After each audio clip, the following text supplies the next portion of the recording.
బీదరికం భౌతికంగా అంటే మనకున్నటువంటి ఈ జీవితంలో ఆహారం లేని, వస్త్రహీనత, సరైన నివాసం లేకపోవటం, ఈ బీదరికం కూడా ఒక రకంగా దేవుని సమీపించడానికి ఉపయోగపడింది. ఈ బీదరికం కూడా సరిగ్గా దాన్ని కానీ వినియోగించగలిగితే ఆ బీదరికంలోనే చాలా సమీపంగా దేవునితో గడిపిన అనుభవాలు నా లైఫ్లో నేను చూశాను.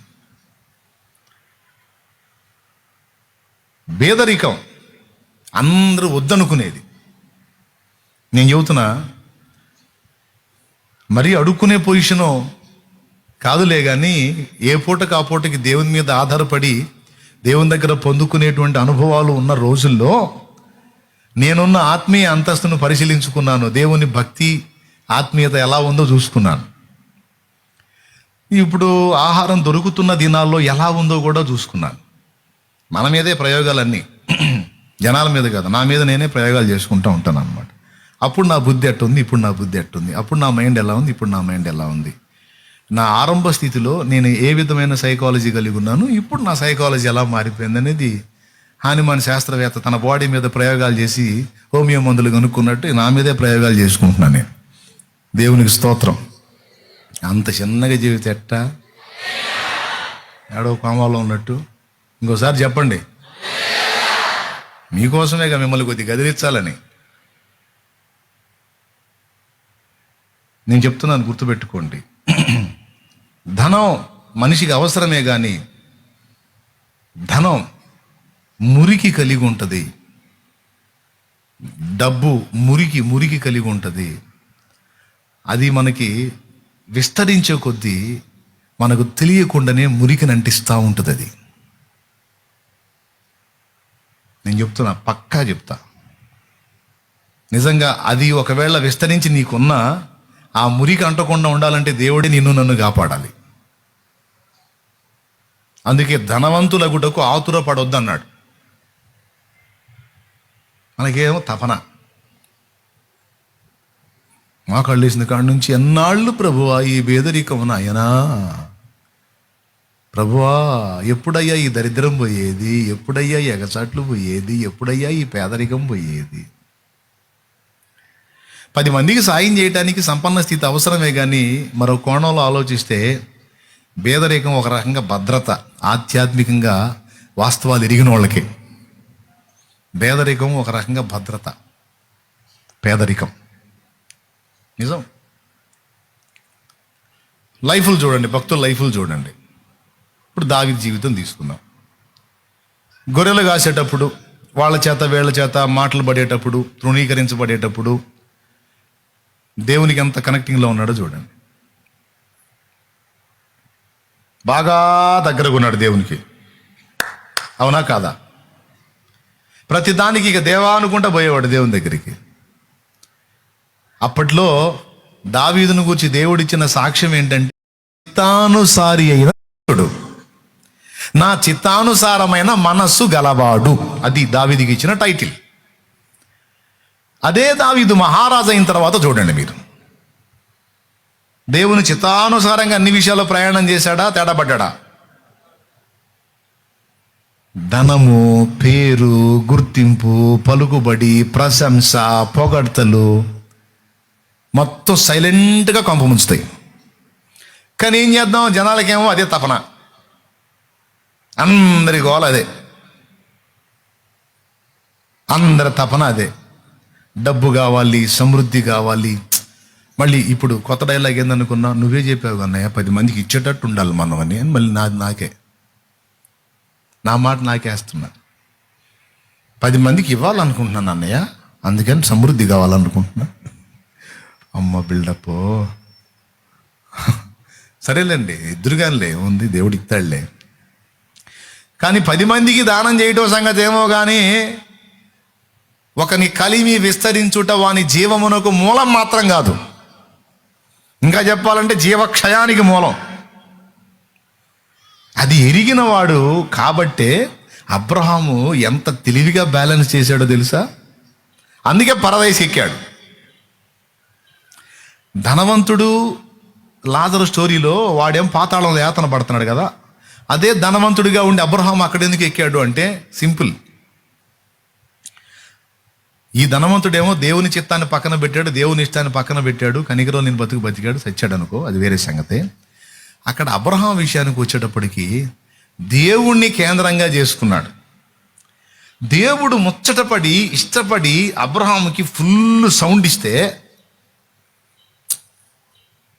పండగ చేసుకోపో అన్ని మందలు, దాసదాసి జనాంగం, వెండి బంగారాలు, డబ్బు మొత్తం ఇస్తే, అంటే అప్పుడు డబ్బులు లేదు, వెండి బంగారాలే. డబ్బులు అంటే మళ్ళీ కరెన్సీ యాడ్ ఉంది అంటారేమో అని చెబుతున్నాను నేను. అన్ని ఇస్తే,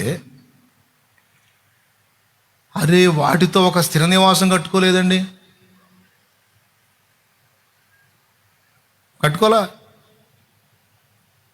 గుడారం వేసుకొని తన బ్రతుకంతా గుడారంలో తెలర్చాడు. ఎవరన్నా ఉంటారట,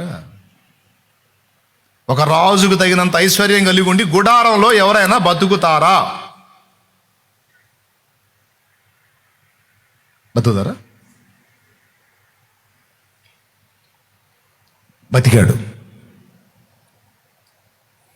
ఖరీదైన జీవన విధానం అబ్రహాం జీవించలా, విలాసవంతమైన జీవన విధానం అబ్రహాం జీవించలా, గుడారాల్లో బతికాడు. మనబోటోళ్ళ అబ్రహాముని ఇప్పుడు చూస్తే కర్మ కాకపోతే ఏంది, అదే డబ్బు నాకుంటేనా 14 స్టేర్లు లేపేవాడిని. స్తోత్రం. అదే డబ్బు నాకుంటే అంత మామూలుగా ఉండేది కాదు, ఇక పాలు పోసి ఎత్తుకోవటమే. 14 స్టేర్లు మళ్ళీగా.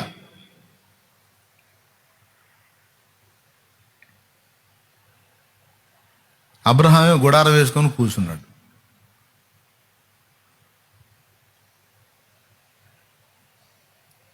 ఇక అందులో దాసుడెవడో యజమానుడెవడో అర్థమై సాగుతాడ. అందరి గుడారాలే, అబ్రహాం కూడా గుడారమే. దాసుడెవడో యజమానుడెవడో అర్థం కాదు. దాసులు ఈ గుడారాలే ఉండి యజమానుడిది పక్కా బిల్డింగ్ అయితే బాగుండు, కట్టుకోలే. 24 పెద్దలకి అమ్మగా బంగారు కిరీటాలు ఇస్తే దేవుడు, 24 పెద్దలకి బంగారు కిరీటాలు ఇస్తే కమ్మగా తీసుకెళ్ళి నెత్తి మీద పెట్టుకోక తీసుకెళ్ళి ఆయన ముందు పడేశారు. మాకెందుకు ప్రభువా, పెట్టుకోండి అయ్యా, నేను ఇస్తున్నాను, పెట్టుకోండి. వద్దయ్యా, కిరీటం పొందనర్హుడు నువ్వే మా కిరీటం. నీకు నిన్ను మించిన కిరీటం మాకేముంది, నీ సముఖంలో నిలుచోటయ్యే మా గొప్ప కిరీటం, మాకు అంతే చాలని కిరీటములు తెచ్చి ఆయన ఎదుట పడవేసిరి. ఆయనే మాట్లాడలా, నేను కిరీటాలు ఇస్తే పడేస్తారా అనలా. ఇలాంటి మనస్తత్వం గలవాళ్ళు కాబట్టి ఇక్కడ ఉందని మీరు అనుకున్నాడు ఆయన. నీకు దేవుడు సమృద్ధినిచ్చినా దాన్ని కంట్రోల్లో పెట్టగలిగే దమ్ము నీకుంటే ధన్యుడివి, ధన్యురాలివి. తపనకి అడగటం కాదు, నాకు ఈ నాయన ఆశీర్వదించు నాయన, సమృద్ధిని నాయన, ఈ లేమి, ఈ పేదరికం, ఈ అప్పులు, ఈ దరిద్రం ఎన్ని రోజులు నాయన, ఎంతకాలం నాయన ఈ కరువు, చూడు నాయన చినిగిపోయి ప్రభువా, అద్దె కొంపల్లో బతుకుతున్నాం తండ్రి, ఎంతకాలం ఈ దరిద్రం నాయన, ఎంతకాలం ఈ పేదరికం. ఓకే నీకు యేసు నామంలో సమృద్ధి కలగాలి అని నేను అంటా. నేను చెబుతున్నా, సమృద్ధి నీకు దేవుడు ఇచ్చినప్పుడు తట్టుకునే శక్తి నీకుందా? ఎందుకంటే చాలామంది తట్టుకోలేక భ్రష్టు పట్టారు. అందుకని నేను చెప్పేది జోక్గా నిజం. సమృద్ధిని ఈ లేమి తీసేయి, ఈ పేదరికం తీసేయి అని అంటున్నావు. ఓకే, ఇస్తాడు, తట్టుకుంటావా? అబ్రహాము దాన్ని కట్టడి చేసినట్టు చేయగలవా? 24 పెద్దలు దాన్ని తిరస్కరించినట్టు తిరస్కరించగలవా? దాన్ని ఎక్కడ ఉంచాలి అక్కడ ఉంచగలవా? నేను గ్యారంటీ ఇస్తా, ఖచ్చితంగా నెత్తి మీద పెట్టుకుంటావు. అపోస్తలులు దాన్ని ఎక్కడ ఉంచారో అక్కడ ఉంచగలిగే శక్తి నీకుందా? ఉంటే చెప్పు, నేను నీకు డబ్బులు ఇవ్వాలని ప్రార్థన చేస్తా. ప్రభువా బిడ్డలకి కోట్లు కుమరించిందని ప్రార్థన చేస్తా. కోట్లు వచ్చినప్పుడు కాళ్ళ దగ్గర పెట్టే దమ్ము నీకుందా? దానిలో ఉన్న ఆకర్షణ చెప్పనా? అందే చెప్పా, మురికుంది దానిలో, అది ఖచ్చితంగా నెత్తి మీద ఎక్కడానికి ట్రై చేసేది. నెత్తికి ఎక్కిద్ది అది. ఎక్కి ఫస్ట్ భక్తిని నాశనం చేసింది అది.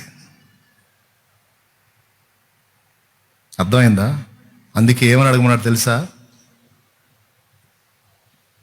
మాకు కావలసి ఉన్న ఆహారము అనుదినము నీవు మాకు దయచేయుము. మాకు కావలసి ఉన్న ఆహారము అనుదినము నీవు మాకు దయచేయుము. మా రుణస్థులను మేము క్షమించినట్లు నీవు మా గుణములను క్షమించుము. ఒక మాట శుభ్రంగా ఆ ప్రార్థన నేర్పేటప్పుడే యేసు ప్రభు ఒక మాట చెబితే బాగుంటుంది. మా బతుకు కాలానికి సరిపోయిన ఆహారం, మా బతుకు కాలానికి సరిపోయిన ఆహారం ఈరోజే మాకు దయచేతండి అని ఎందుకు నేర్పాలా అని నా డౌటు. కనీసం 4 ఏళ్ళకి అడగమన్నాడా? సరే తీసే 1 సంవత్సరానికన్నా అడగమన్నాడు. మాకు కావలసిన అనుదిన ఆహారము 1 సంవత్సరానికి మాకు దయచేయము అని అడగమన్నాడా? అది లేదు. ఇదేందండి మరి దారుణంగా, ఏ రోజుకి ఆ రోజా? అబ్బే, ఇదేం పెద్ద నాణ్యంగా లేదే. కనీసం 1 సంవత్సరానికన్నా, కనీసం నెలకన్నా టెన్షన్ లేకుండా ఉండటానికి. ఇప్పుడు కొంతమందికి వాన పడుతుంటే గుండెదాడ, ఎండ గట్టి కాసినంటే గుండెదాడ. ఎట్లా? పని ఉండదేమో, పని దొరకదేమో, ఎట్లా? కానీ యేసయ్యేమో ఏ రోజుకి ఆ రోజు అడగండి అన్నాడు. దేవునికి మహిమ. ఎందుకండి మనం సౌండ్గా ఉంటాం ఆయనకి ఇష్టం లేదా ఏంది? అట్లా అడగమన్నాడు. అసలు 10 సంవత్సరాలకు సరిపడా ఒక్కసారి అడగమంటే పోయేది. కానీ ఆ మాట ఏం లేకపోయాయి. మత్తయి సువార్త 6వ అధ్యాయంలో మాకు కావలసిన అనుదిన ఆహారము నేడు మాకు, అంతే. ఆ రోజుకే, ఏ రోజుకి ఆ రోజు తెచ్చుకొని తిని బతుకుని ఏమంటారు? అది సంపన్న కుటుంబం అంటారా, మధ్యతరగతి అంటారా, పేదరికం అంటారా? పేదరికమే. చాలు పో అన్నాడు. పౌలు కూడా అదే సలహా ఇచ్చాడండి తిమోతికి రాసినటువంటి మొదటి పత్రిక 6లో. ఈ లోకంలోనికి మనం ఏమీ తేలేదు, ఇక్కడ నుంచి ఏమీ తీసుకొని పోలేము, కాగా అన్న వస్త్రములు గలవారమై తృప్తి పొంది ఉందము. అన్న వస్త్రాలు చాలంట. బంగారం ఉంటే అప్పుడప్పుడు బ్యాంకులో పెట్టి లోన్ తెచ్చుకోవచ్చు, లేదా అప్పు తెచ్చుకోవచ్చు. ఆయన బంగారం వద్దా అన్నాడు. బ్యాంక్ బ్యాలెన్స్ ఉండాలా లేదా? కాదండి, సెక్యూరిటీ అండి. పెద్దోళ్ళు సలహా ఇస్తుంటారు, వెనకేసుకోవాలరా అని. ఎక్కడేయాలా? వెనకైతే ఎవడని పోతాడేమో. 4 రూపాయలు వెనకేసుకోవాలి, 4 రూపాయలు వెనకేసుకోవాలి. ఎందుకు వెనకేసి? రోగం, నొప్పి, మంచి చెడ్డ మెంటల్గా ఫిక్స్ అయిపోయారు అన్నమాట. రోగం వచ్చిద్దని ఫిక్స్ అయిపోయి వేసారు వెనక. నాకు విశ్వాసం లేదు రోగం వచ్చిద్దని. నాకు ఏది రాదు, రానియడని విశ్వాసం. దేవునికి స్తోత్రం అంటాడు పేదవాడు, దేవుని యందు విశ్వాసం ఉంచినోడు. ఇప్పుడు ఏం చేద్దాం? 10 సంవత్సరాలకు అడుగుదాం, రోజు అడుగుదాం. ఎందుకో తెలుసా? ఒకవేళ 10 సంవత్సరాలకు సరిపడా నువ్వు పొందితే అది నీ నెత్తి మీదకి ఎక్కి నిన్ను ఆడించి నిన్ను మురికి చేసే ఛాన్స్ ఉంది. సింపుల్గా చెప్పాలంటే అది నిన్ను దేవుడికి దూరం చేసే ఛాన్స్ ఉంది ఖచ్చితంగా. ఇంకేముంది? మనకు కావాల్సిన అన్న వస్త్రాలు మెయిన్ దొరుకుతాయి, అది ఉన్నప్పుడు దొరుకుతాయి. అయ్యా అని పోయి అవసరం ఏముంది? అప్పులుండవు, అయ్యా అని పోయి అవసరం ఏముంది? ఆహారపు కొదవ ఉండదు, అయ్యా అనిపోయి అవసరం ఏముంది? వస్త్రహీనత ఉండదు, అయ్యా అనిపోయి అవసరం ఏముంది? నివాస సమస్య ఉండదు, అయ్యా అనిపోయి అవసరం ఏముంది? అన్నీ ఉంటాయి, పైసలు ఉంటాయి. చిన్నగా ఎక్కిద్ది, ఇక అప్పటి నుంచి ఏం మాట్లాడ తెలుసా? అంతకుముందు ప్రతిదానికి దేవుడి ముందుకు పోయి ప్రభా అని చిన్నదానికి పెద్దదానికి గోజాడే అనుభవాలు పోయి దేవుడి కృప అన్నయ్య, దేవుడు దీవించాడు. ప్రార్థన కూడా ఏం చేయాలో అర్థం కావట్లేదు అన్నయ్య, అంతగా దీవించాడు తండ్రి కృప. బాయే ప్రార్థన, బాయే దేవుడితో గడపటం, బాయే ఇక ఉన్న పైసలను బట్టి ఇంకా ఏమేం చేయాలి, ఇక ఎట్లా దాన్ని డెవలప్ చేయాలి, లేకపోతే దాన్ని ఎలా అనుభవించాలి, అది ఆకర్షణ లాగుతుంటుంది. కానీ అబ్రహాం ఏం చేశాడు తెలుసా? కుక్కని గొలుసు పెట్టి కట్టేస్తామే వాకిట్లో, కుక్కని గొలుసు పెట్టి కట్టేస్తాం చూడు వాకిట్లో, అట్లా కంట్రోల్ చేశాడండి పైసల్ని. ఏమైనా అర్థమైందా మీకు నేను చెప్పింది? అంటే దేవుడు డిసైడ్ అయిపోయాడు, అబ్రహాముకి సమృద్ధి ఇచ్చినా పట్టించుకోడు. ఎందుకంటే ఆయన చూపంతా పునాదులు కలిగిన ఆ పట్టణము, నేను దేన్ని నిర్మిస్తున్నానో దాని మీద మనసు పెట్టుకున్నాడు అబ్రహాము. ఈ శరీర సంబంధమైన దానిలో ఆనందించేవాడు కాదు, ఇందులో ఏమీ లేదని తెలుసు. పునాదులు గల దానికోసం మనసు కలిగి ఉన్నాడు. అతడు దూరదృష్టి కలిగిన వాడు కాబట్టి నేను అతనికి సమృద్ధి ఇచ్చిన కలిగినవాడని ఎరిగున్నాడు. దేవుడు కోసం మనసు కలిగి ఉన్నాడు, అతడు దూరదృష్టి కలిగిన వాడు కాబట్టి నేను అతనికి సమృద్ధి ఇచ్చిన దాన్ని కట్టడి చేయగల దమ్ము కలిగినవాడని ఎరిగున్నాడు దేవుడు. అందుకే దేవుడు అబ్రహామును అన్ని విషయములలో ఆశీర్వదించాడు. కానీ అబ్రహాం మాత్రం గుడారం వేసుకొనే బతికాడు. అంటే డబ్బుని కుక్కని వాకిట్లో కట్టేసినట్టు డబ్బుని కంట్రోల్లో పెట్టే దమ్మున్నోడు అబ్రహాం. సొదొమ రాజు అయితే మమ్మల్ని కాపాడావు, మా ఆస్తులన్నీ తిరిగి తీసుకొచ్చావు, ఇవన్నీ నువ్వే తీసుకొని పో. అబ్బా అప్పణంగా ఇతరుల ధనం కలిసి వస్తుంది అబ్రహాంకి. అబ్రహాం అడిగితే పోరా బాబు, నాకెందుకు, నేనేం ముష్టోడు అనుకున్నావా, నాకేం లేదనుకున్నావా? నా దేవుడు నాకు కావలసిన సమస్తాన్ని ఎప్పటికప్పుడు నాకు అందిస్తానే ఉంటాడు. అబ్రహామును నేనే ధనవంతుని చేసితనని నీవు చెప్పకుండాన్నట్లు నూలు పోగైనా ఒక చెప్పు వారైనా ముట్టను. అంటే మనీ విషయంలో నియంత్రణ కలిగి ఉన్నాడు. మరి నేను మిమ్మల్ని దీవించమని ప్రార్థన చేస్తా, చెప్పండి. మరి ఇంకా ముగిస్తున్నాను, నేను ఇంకెక్కువ ఇబ్బంది పెట్టదలుచుకోలేదు. 3 మాటలు చదివాను, ఒక మాటకే కూటం అయిపోయింది. బేదలైన మీరు ధన్యులు అన్నకాడే అయిపోయింది. ఇంకా కింద 2 మాటలు ఉన్నాయి. దేవునికి స్తోత్రం. ఈసారి ఎప్పుడన్నా చూద్దాం. చేయమంటారు ప్రార్థన? బిడ్డల్ని సమృద్ధిగా కుప్పలు కుప్పలుగా ఆశీర్వదించాయా, కోట్లు కోట్లు రావాలని ప్రార్థన చేయమంటారా? పాప ఎవరికి పేడం అప్పట్లు ఇప్పుడు అట్ట అడగమంటారు. దేవునికి మహిమ కలుగునుగా. అడగమంటే అడుగుతా. చేయమంటారా ప్రార్థన? అన్న కోట్లు వద్దు కానీ అప్పులు తీరేటట్టు చేయన్న. అప్పులు తీరి ఏ రోజుకి ఆ రోజు ఏసై ఇస్తే చాలన్నా.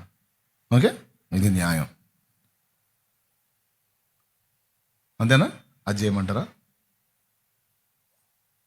మీ మనసు ఒప్పుకోవట్లేదు దానికి కూడా. మీరు ఒకటి చేయమంటారని అనిపిస్తుంది నాకు.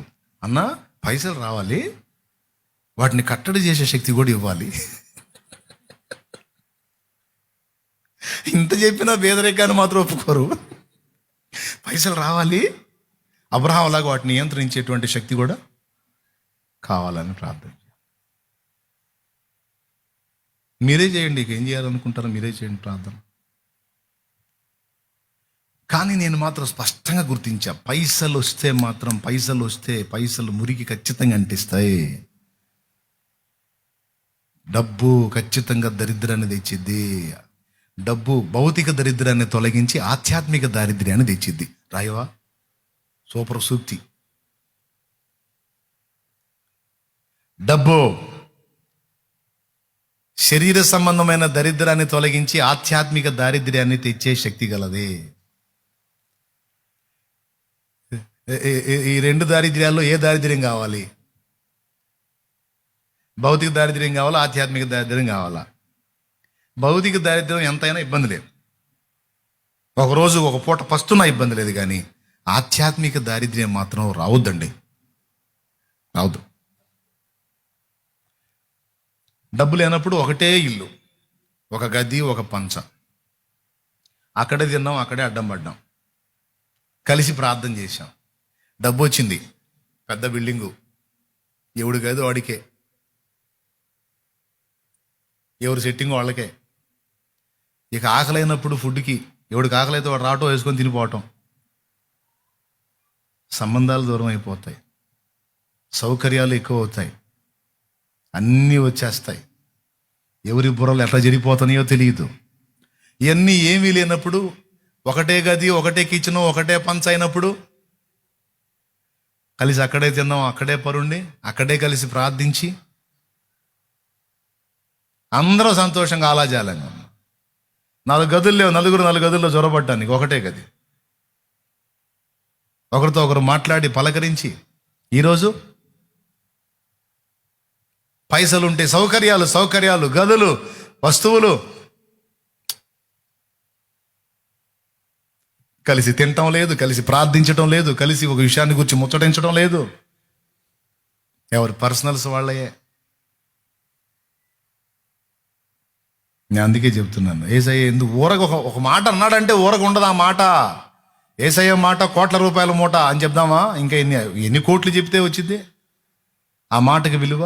బీదలైన మీరు ధన్యులు అన్నాడంటే అందులో ఉంది రహస్యం. అంతే. భౌతికంగా మనం బీదలమైన, శారీరకంగా మనం బీదలమైనా పర్వాలేదు, కానీ ఆత్మీయంగా మాత్రం బీదలం కాకూడదు.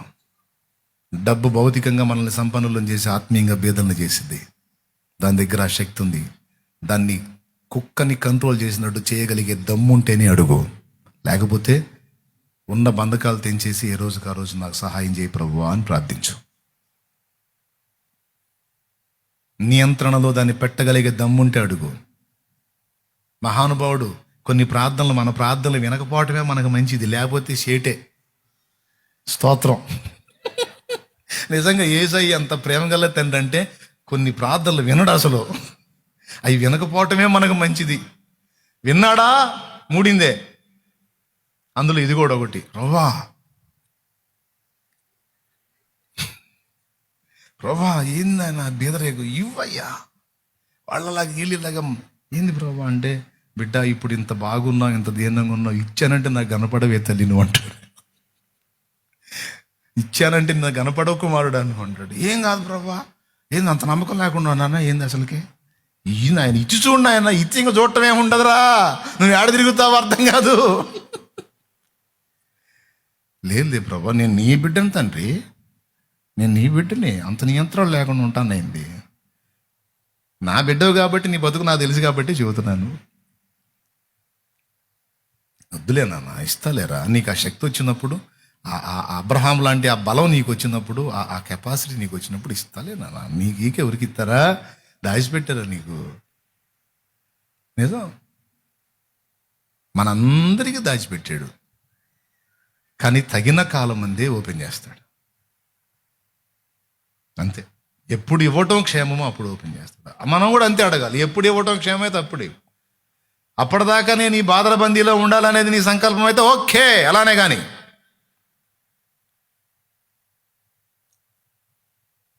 లేదు ప్రభా తట్టుకోలేకపోతున్నాను, తీసే, ఓకే, అప్పుల బంధకాలు తీసేసి ఏ రోజుకి ఆ రోజు నాకు ఈ సాలు పర్వాలేదు,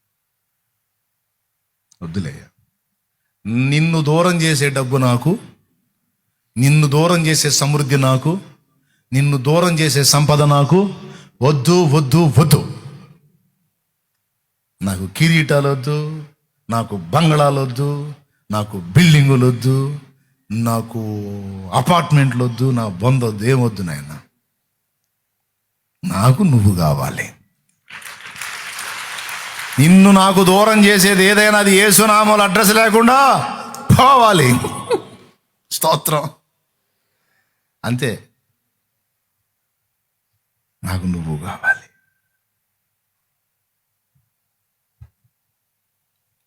ఇప్పుడు చెప్పండి, బీదలైన మనం ధన్యులమా కాదా? మరి ఇక ఏం అడగాలనుకుంటారో మీరే అడగండి, ఎందుకంటే మీరు కూడా కాస్త ఎదిగిన వాళ్ళు. అంశం వినటంతో పాటు దానిలో నుంచి విషయాలు విరిచి ఎలా ప్రార్థన చేయాలో మీకు తెలుసు, ఆ విషయాలు ఎలా దేవుని ముందుకు తీసుకెళ్లాలో మీకు తెలుసు. మరీ చిన్నపిల్లలు ఏం కాదు, కాస్త కూస్తో నా పెంపకంలో కాస్త నా దేవుడి కృపను బట్టి కాస్త పెరిగారు. కాబట్టి నేను చెప్పిన విషయాలు ఆలోచించండి, నిజమా కాదో పరిశీలించండి. బీదగా ఉన్నప్పుడు, వారి చేత వీరి చేత తృణీకరించబడుతున్నప్పుడు దావీదు చెడిపోలేదు. కానీ దావీదు రాజయ్యాడు. పొగడ్తలు వచ్చినాయి, ఘనతలు వచ్చినాయి, ప్రశంసలు వచ్చినాయి. మనుషులు దావీదుని ఆకాశానికి ఎత్తుతున్నారు. ఇంట బయట దావీదుని ప్రశంసిస్తున్నారు.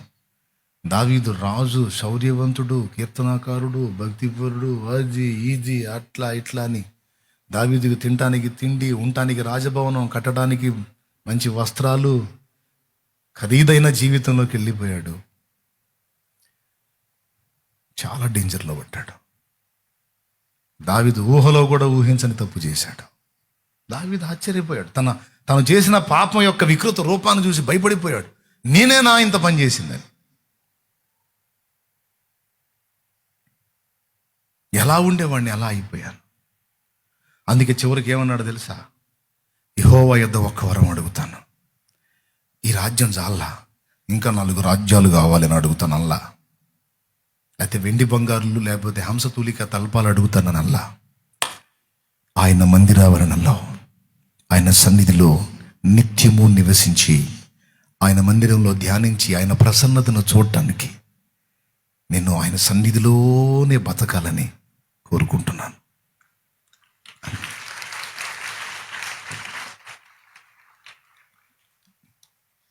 మందిరంలో ఎవరు నివసిస్తారండి? 2 నివసిస్తారు. 1 భక్తులు నివసిస్తారు, 2 దిక్కులేనోళ్ళు నివసిస్తారు. ఏ ఆదరణ లేనోళ్ళు, ఏ అవకాశం లేనోళ్ళు, ఇల్లు వాకిలు లేనోళ్ళు ఎవరైనా మందిరాన్ని కాసుకున్నారంటే వాళ్ళకి ఏ ఆశ్రయం దొరకనోళ్ళు సన్నిధిని కాసుకుంటారు. ఎందుకంటే ఏ ఇంటికి పోయినా నెట్టేస్తారు, సన్నిధిలో నెట్టేరు కదా. దావీదు ఎట్లా వచ్చాడంటే, ఇంత కలిగుండి కూడా నాకు అదేం వద్దు అంటే అందులో ఉన్నదేందో అర్థమైపోయింది. అందులో మురికి ఉందని అర్థమైపోయింది. అందుకే ఇంక అదనపు రాజ్యాలు కోరుకోలేదు. తన మనసుని ఆత్మీయత వైపు తిప్పుకొని దేవుడు, దేవుని సన్నిధి, దేవుని ప్రసన్నత, దేవుని ముఖకాంతినే కోరుకున్నాడు. నీతో నేను నీ మందిరములో నివాసము చేసేద చిరకాలము, ఆనందమే పరమానందమే ఆశ్రయపురమైన నీలో, ఆనందమే పరమానందమే ఆశ్రయపురమైన నీలో. సేవలో కూడా చేతి నిండా సమృద్ధి ఉంటే క్షేమంగా, ఎప్పుడు అవసరానికి అప్పటికి ఆయన దగ్గరికి పోయి దేవా అని అడిగి పొందుకుంటేనే క్షేమదాయకం. యేసయ్య ఎందుకు తెలుసా ప్రతిరోజు ఏ రోజుకి ఆ రోజు అడగమన్నాడు అన్నాన్ని? ఏ రోజుకి ఆ రోజు, ప్రతిరోజు కనీసం కడుపు బాధను బట్టి ఆహారం కోసమైనా ఆయన సన్నిధికి వెళ్తామని, అదే గదిలోకి వెళ్ళి మోకాళ్ళు వేస్తామని. లేకపోతే ఫుడ్ ఉండదు కదా, అందుకని కనీసం మాకు ఈ రోజు కావాల్సిన ఫుడ్ అన్నా పెట్టాయి అని ఫుడ్ కోసమైనా ఆయన దగ్గరికి పోతాం. అట్లనన్నా మన ముఖం చూపిస్తామని, అట్లనన్నా కాసేపు ఆయన దగ్గర గడుపుతామని. ప్రతిరోజు మనతో ఆయన సహవాసాన్ని ఇష్టపడ్డాడు. అందుకే ఒక భక్తుడు అన్నాడు, మరీ భేదం చేయొద్దు, ఆకలికి తట్టుకోలేక దొంగనవుతానేమో. మరీ సంపన్నుని చేయొద్దు, గర్వించిన వాడిని యెహోవా ఎవడు అంటానేమో. అందుకే తగుమాత్రపు జీవితం నాకు ఇవ్వయ్యా, ఏ రోజు కావలసిన సహాయం ఆ రోజు చెయ్యయ్యా అని భక్తుడు యాకే కుమారుడైన ఆగూరు పలికిన దేవోక్తులలో చెప్పాడు. సామెతల 30లో ఉంటుంది. ఈరోజు ఈ మాటలన్నీ విన్న మీరు ధన్యులు. దేవునికి స్తోత్రం. చెప్పండి, మన నీతి, పరిశుద్ధత, నిజాయితీ దేవుని ముందు ఆమోదం అవుతుందా?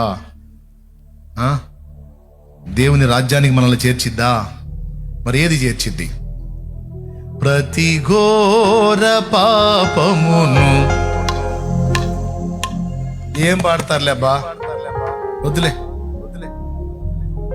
మహాపరిశుద్ధ స్థలములో చేర్చును మన యేసయ్యా రక్తము. మహాపరిశుద్ధ స్థలములో చేర్చును మన యేసయ్యా రక్తము. మన ప్రధాన యాజకుడు మనకంటే ముందుగా వెళ్ళెను. మన ప్రధాన యాజకుడు మనకంటే ముందుగా వెళ్ళెను. యేసు రక్తము రక్తము రక్తము, యేసు రక్తము రక్తము రక్తము, అమూల్యమైన రక్తము, నిష్కలంకమైన రక్తము, అమూల్యమైన రక్తము, నిష్కలంకమైన రక్తము. యేసు రక్తము రక్తము రక్తము, యేసు రక్తము రక్తము రక్తము. హల్లెలూయా. చెప్పండి, మన నీతి నిజాయితీయా, మన ఆత్మీయ సమృద్ధి, మన ఏదండి మనల్ని పరలోకం చేసేది? మన డబ్బులా, మన మంచితనమా? ఏం లేదు, మన దగ్గర బేదలం అని ఎరిగి నీ రక్తమే నాకు ఆశ్రయమైన ఆయన ఆశ్రయించుట ద్వారా ఇప్పుడే కాదు ఎప్పుడైనా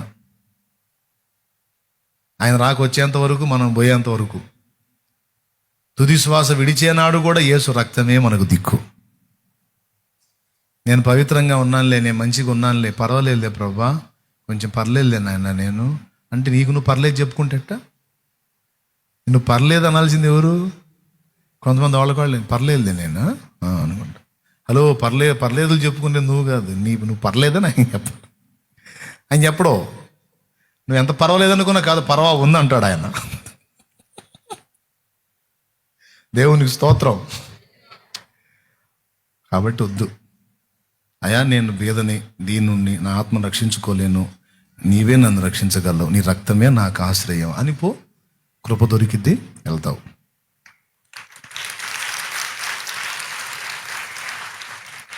ఏమంటా? కృపే, ఆయన రక్తమే, అది ఒకటి. రెండోది, అభిషేకం కావాలంటే మరి అభిషేకం అవసరమా లేదా? దాని అవసరత గుర్తించాలా. పేతురు హడావుడి చేశాడు, చివరికి ఏమయ్యాడు? తడబడ్డాడు. అదే పేతురు తన బలహీనత గుర్తెరిగి మేడగది మీద కనిపెట్టి పరిశుద్ధాత్మ బలం పొందుకొని శక్తివంతుడై క్రీస్తు కొరకు ఫలించాడు. కనీసం మన వీక్నెస్ అన్నా మనకు తెలియచావాలి కదండి. కొంతమందికి అది కూడా తెలియదు. తెలిస్తే ఆశ్రయించి జాగ్రత్త పడుతాం. దేవుడు మనకు బలం ఇవ్వకపోతే మనము బలహీనులమే. మన బలం దేవుని కార్యాలు సాధించడానికి పనికిరాదు. బలవంతుడైన దేవుని కార్యాలు మనం సాధించడానికి దేవుని బలమే కావాలి. క్రీస్తుకు సాక్షిగా ఉండాలంటే మన బలం పనికిరాదు. మన గుండెలు పిరికి గుండెలు, మన గుండెలు సింహానికి మించిన గుండెలు కావాలంటే ఆ బలాన్ని పరిశుద్ధాత్మ ఇవ్వాలి. పిల్లుల్ని పులులుగా చేసి పెట్టాడండి పరిశుద్ధాత్మ. పిల్లులు, ఆడపిల్లకి భయపడ్డ పిల్లి పేతురు, అలాంటి పేతుర్ని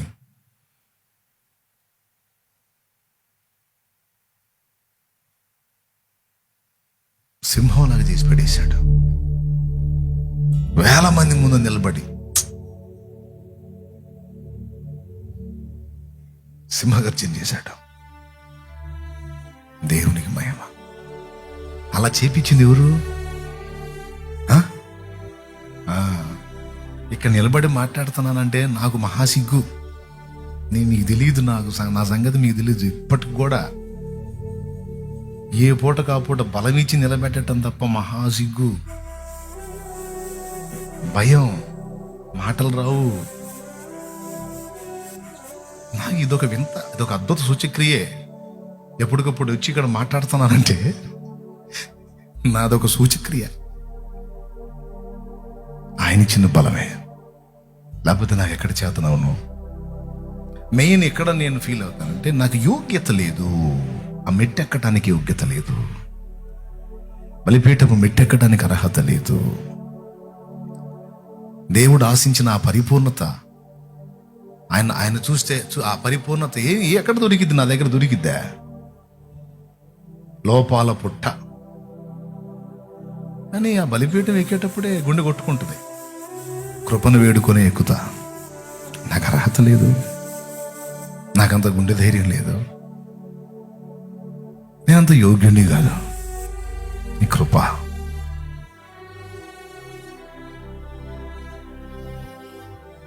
అందుకే చెప్తున్నాను, మన బలహీనతను గుర్తుపట్టి దేవుని శక్తిని మనం వేడుకున్నట్టయితే ఆయన తన బలాన్ని ఇస్తాడు.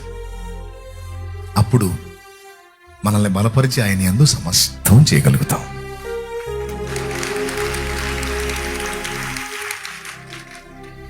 మూడవది, భౌతికమైనటువంటి డబ్బు ఆధ్యాత్మిక పేదరికాన్ని కలిగిస్తుందని ఎరిగి, ఒకవేళ మీరు ధనవంతులై ఉంటే దాన్ని కుక్కని వాకిట్లో కట్టేసినట్టు దాన్ని కంట్రోల్ చేయడానికి మనసు పెట్టండి. ఎంత సంపన్నులైన పేదరికాన్ని సాధన చేయండి. నేను ఇట్లా పేదరికపు కొలతల్లో నేను ప్రయాణం చేస్తానంటే కొంతమందికి వింతగా ఉంటుంది.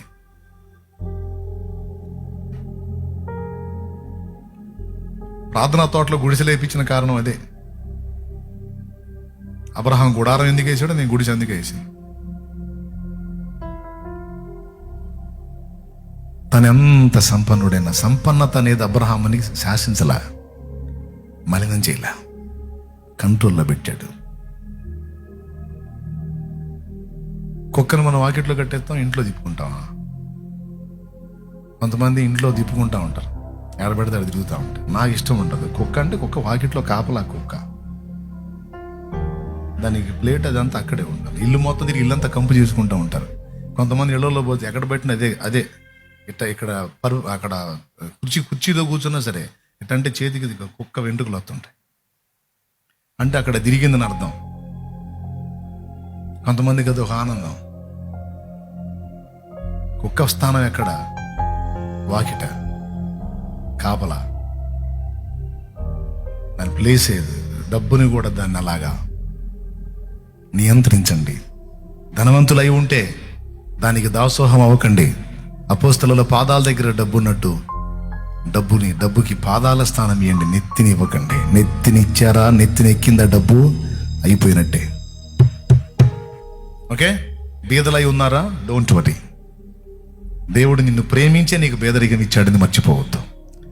సమృద్ధి డబ్బు ఇచ్చిన వాళ్ళు భ్రష్టు బట్టి తిరుగుతున్నారు, పనికిమాలినోళ్ళై తిరుగుతున్నారు, పాపులై తిరుగుతున్నారు, బలహీనలై తిరుగుతున్నారు. కొంతమంది, అందరూ కాదు, కొంతమంది.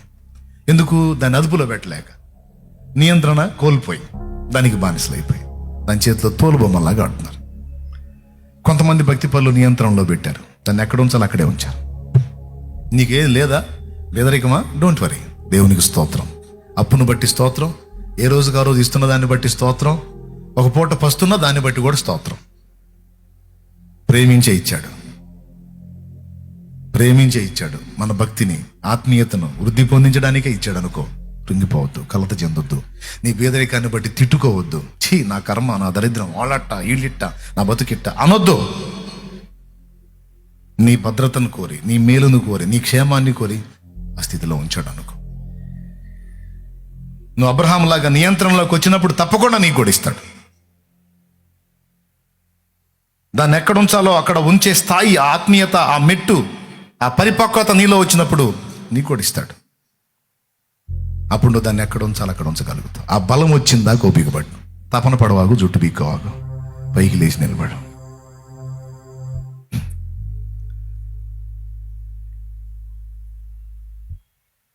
రెండు విధములైన పేదరికలు, ఆధ్యాత్మిక పేదరికం, భౌతిక పేదరికం. ఆధ్యాత్మిక పేదరికంలో రెండు సంగతులు చెప్పాను. భౌతిక పేదరికం వల్ల వచ్చే లాభం కూడా చెప్పా. కాబట్టి బీదలైన మీరు, చెప్పండి పెద్దగా చెప్పుకోండి, బీదలైన మీరు, ఇప్పుడు ఏడ్చుచున్న మీరు నవ్వుతారు. మీరు నువ్వు భౌతికంగా బీదవై ఉండొచ్చు, కానీ శ్రీమంతుడి కొడుకువి కూతురువి నువ్వు. నీ ధనం అక్కడ ఉంది, నీ ఐశ్వర్యం అక్కడ ఉంది. దేవుని కృతజ్ఞతలు చెప్పు, నీతో మాట్లాడినందుకు దేవునికి వందనాలు చెప్పు. దేవా థ్యాంక్ యూ, నాతో ఈరోజు మాట్లాడావు, కొన్ని విషయాలు నన్ను హెచ్చరించావు, నన్ను ప్రోత్సాహపరిచావు, నన్ను ధైర్యపరిచావు. నీకు స్తోత్రము స్తోత్రము స్తోత్రము స్తోత్రం అంటూ నాలో ఉన్న లోపాలేంటో నాకు ఎత్తి చూపించావు. దేన్ని బట్టి అతిశయపడుతున్నానో దాని మీద దెబ్బ కొట్టావు. నీ బలాన్ని ఆశ్రయించేటట్టు నన్ను చేశావు. నిజమే, నాలో ఉన్న చెంచల బుద్ధి, స్థిరము లేని బుద్ధి, నా బలహీనత నా ముందు తెల్లంగా తేటపరిచావు. నేను పదే పదే పదే పదే ఎందుకు తేడా పడుతున్నానో, ఎందుకు బలహీన పడుతున్నానో నాకు స్పష్టంగా అర్థమయ్యేటట్టు చేశావు. అవును ప్రభువా, నేను నీ బలాన్ని ఆశ్రయించకపోతే ఒక్క రోజు కూడా నీకు నమ్మకంగా ఉండలేను.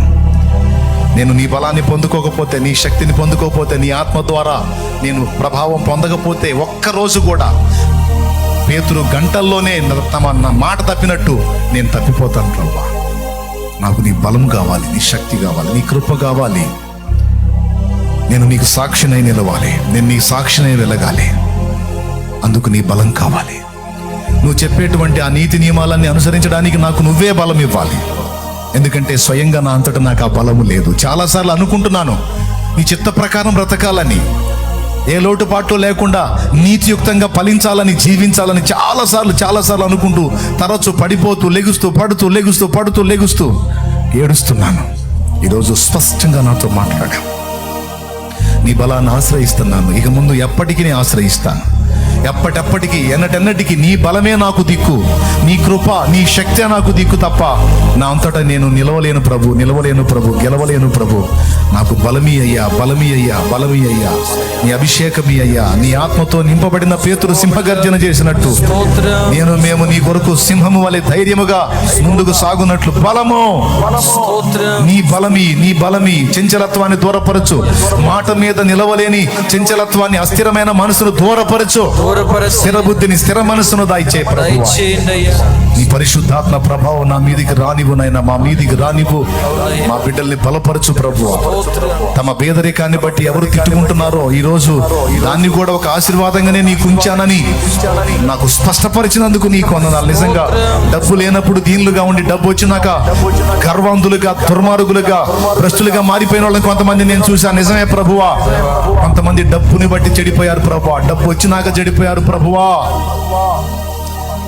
అలాంటి డబ్బు నాకొద్దు, నన్ను నాశనం చేసే డబ్బు నాకొద్దు, నన్ను నీకు దూరం చేసే డబ్బు నాకొద్దు. నాకు నువ్వు కావాలి, నీ సన్నిధి కావాలి, నీ సహవాసం కావాలి, నీ పాదాల చెంత అడిగి పొందుకోవాలి. నాకు ఆశీర్వాదం అయితే అది పేదరికమే అయితే అదే ఇవ్వు, నాకు పర్వాలేదు. కానీ అబ్రహాము డబ్బుని కట్టడి చేసినట్టుగా ఒకవేళ నాకున్న ధనమును కట్టడి చేయడానికి నాకు బలాన్ని ఉన్నాయన్న, బలాన్ని, డబ్బు నన్ను నేలనీయొద్దు ప్రభు. అందరం ధనవంతులైన వాళ్ళు ఇలా ప్రార్థన చేయండి, దాన్ని నియంత్రించే శక్తి ఇవ్వమని అడగండి. పేదలైన వారు దేవుని కృతజ్ఞతలు చెప్పండి. నా లేమిని బట్టి, నా దరిద్రతను బట్టి, వస్త్రహీనతను బట్టి, చినిగిన బట్టలు కట్టుకుంటున్న దాన్ని బట్టి, నా దరిద్ర స్థితిని బట్టి శపించుకున్నాను ఎన్నోసార్లు. ఈ రోజు నువ్వు నాతో మాట్లాడినందుకు నీకు స్తోత్రం అని చెప్పు.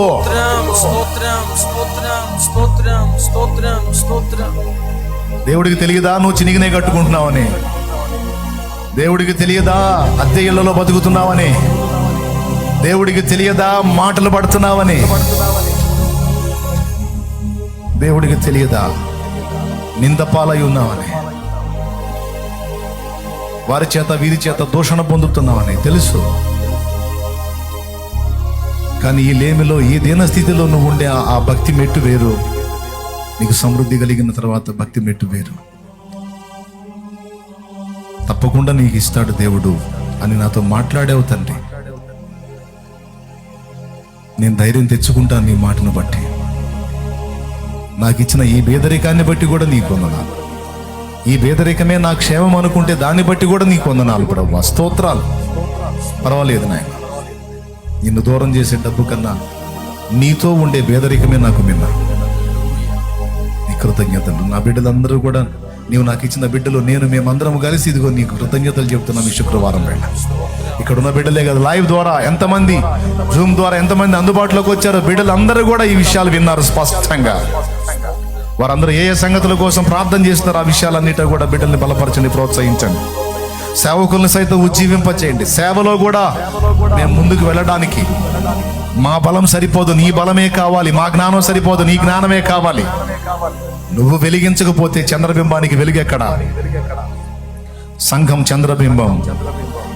నాయనా, మేమంతా స్వయం ప్రకాశాలం కాదే, నీతి సూర్యుడివైన నీ ప్రకాశంతోనే మేము ప్రకాశించగలం, లోకానికి వెలుగుగా ఉండగలం. గనుక నీ వెలుగును మా మీదికి పంపించు, నీ ప్రభావాన్ని, నీ ప్రకాశాన్ని మా మీదికి పంపించు. మమ్మల్ని అందరినీ బలపరచు. స్తుతి మహిమ నీకు చెల్లిస్తూ యేసు నామములో ప్రార్థించి కృతజ్ఞతలు చెల్లిస్తున్నాం తండ్రి. ఇక్కడ ఉన్న బిడ్డల్లో రోగులైన వారిని స్వస్థపరచు, బలహీనైన వారిని బలపరచు. ఏ విధమైనటువంటి శ్రమలో, శోధనలో, బాధలో, వేదనలో, ఇరుకులో, ఇబ్బందిలో, అప్పుల్లో, ఆర్థిక సమస్యలు ఉన్నారో వారందరికీ కూడా సమాధానము దయచేయి. వారికి విడుదల యేసు నామములో కలిగించు నాయన. కలిగి ఉన్న దానిలో వారికి తృప్తి నీవు నాయన. కానీ నా ప్రభువా, నిన్ను కోల్పోకుండా, నీకు దూరం కాకుండా నన్ను, మా బిడ్డల్ని అందరినీ కాపాడు. తిరుగు ప్రయాణంలో నీ కాపుదల ఉంచు. వారు తెచ్చుకున్న నూనె నీ శక్తితో నింపు. రోగులకు అది రాసి ప్రార్థించినప్పుడు స్వస్థత చేకూర్చు. నా ప్రభు, బిడ్డలందరినీ పేరు పేరు వరుసన దీవించు. తరచుగా తొట్టుపడుతూ, బలహీనపడుతూ, ఇబ్బంది పడుతున్న వారిని ఇక నుంచి బలపరచు నాయన. నువ్వు శక్తిని ఇవ్వకపోతే నీ కోసం నిలవలేము కదా, నువ్వు బలం ఇవ్వకపోతే నీ కోసం నిలవలేము కదా. కనికరించు ప్రభు, నీ కొరకు ఆశ కలిగి ఫలించడానికి సహాయం. స్తుతి మహిమ నీకు చెల్లిస్తా యేసు నామములో ప్రార్థించి స్వతంత్రించుకుంటున్నాం తండ్రి. మన తండ్రి అయిన దేవుని ప్రేమ, ఆయన ప్రియ కుమారుడు, మనందరి ప్రాణప్రియుడైన యేసయ్య శాశ్వత నిత్య కృప, పరిశుద్ధాత్మతోడి మనోహర దివ్య సహవాసం, సమాధానం సమకూడిన మనకు సకల పరిశుద్ధులకు సార్వత్రిక సంఘమంతటికి నీ సదాతోడి మనందరం నిత్యత్వంలో చేరు పర్యంతం మనల్ని నడిపించును గాక. ఆమేన్. ప్రవేశ రక్తమునకు చే, ప్రవేశ రక్తమునకు చే, ప్రవేశ నామమునకు సంపూర్ణ విజయం కలుగును గాక. ఆమేన్. హల్లెలూయా, హల్లెలూయా, హల్లెలూయా. ప్రభు స్తోత్రాలు. మీ అందరికీ వందనాలు. దైవజనులు ప్రార్థన చేయండి.